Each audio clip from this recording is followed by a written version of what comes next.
how did you start in film? How did that even? How does one even start in film? You, of course, you in particular, but Well, yeah, when I was like a kid, I was just watched a lot of TV and watched a lot of movies. And I was way into MTV when I was a kid. I don't know why my parents let me watch it that much, but I loved MTV. I love music. Mm-hmm. I love the video performance, music format. I just thought it was cool. It's like short.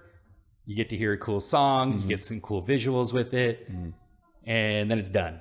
And then you get to see another one. And I just like that. Like, I was always super into music videos when I was a kid.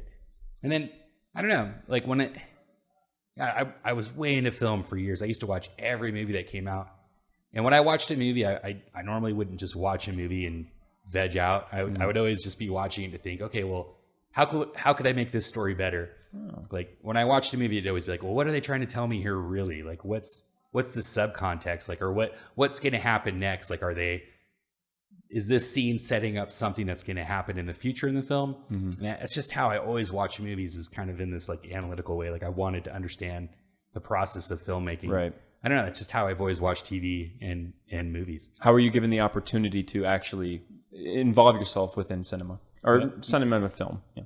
Mostly nepotism and by placement. I mean, I originally studied, I originally wanted to do animation. So I kind of started off as an animator, and then, I have an older brother who had studied animation as well. So I was kind of following his path. And he started animation, and he ended up shooting a lot of commercials and, just more general film, and working in the film industry. So when I'd moved to LA, he'd already been there for years. Like he moved to LA when he was like 17 or 18. Wow. And he got a degree in animation. So by the time I'd moved to LA, I was already 22.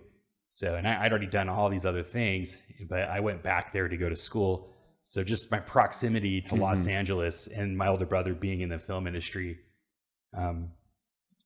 just basically kind of set me up. So like, I think a lot of my first stuff was just working for my brother when he had things to do. I mean, because he was kind of like a lower level producer for a long time. So a lot of times he needed someone to just do craft service, that someone to mop up and organize the food and run errands. Sure. So yeah, like my first stuff was like doing just stupid work for like CSI Miami and things like that. What is the ArtStar? Tell me about that. So that was after I'd moved to Chicago and did, my painting degree, my MFA. I had an opportunity to move to New York City, and I worked on a TV show that was shot by Viacom, and it was ArtStar, and it was about artists who had recently finished their graduate school in their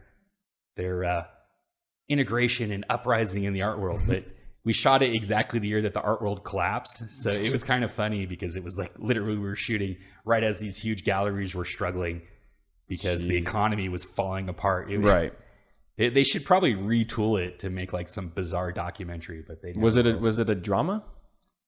It was like a documentary. Like a documentary. Okay. It was supposed to be like a doc, but it had because this is actually ArtStar 2, because they had the original one that they shot, and it was more like a reality show, and they wanted to walk away from that format, or they scrapped that format. Sure. I don't know why, but yeah, we ended up shooting it more like a documentary. It was like we went to New York and we were kind of making connections, but literally like by the last episodes, like we shot like some episodes in Miami. We did like Miami Basel. We're out in Miami like shooting it, and like literally like the gallery dealers, you could just see they had long faces because the party was over, and because they'd been making crazy money up until that point, and we're literally shooting this thing like, yeah, we're up and coming and having an art career, and these dealers are just looking at us like, no, not this year. It's done. So it was a weird time to shoot that. Sure. But it was a good time to make the transition into tattooing, which is kind of where my heart was for a long time. Right. But I couldn't really actualize it for a number of reasons. That's amazing. So, it took an entire economy crashing for you to transition.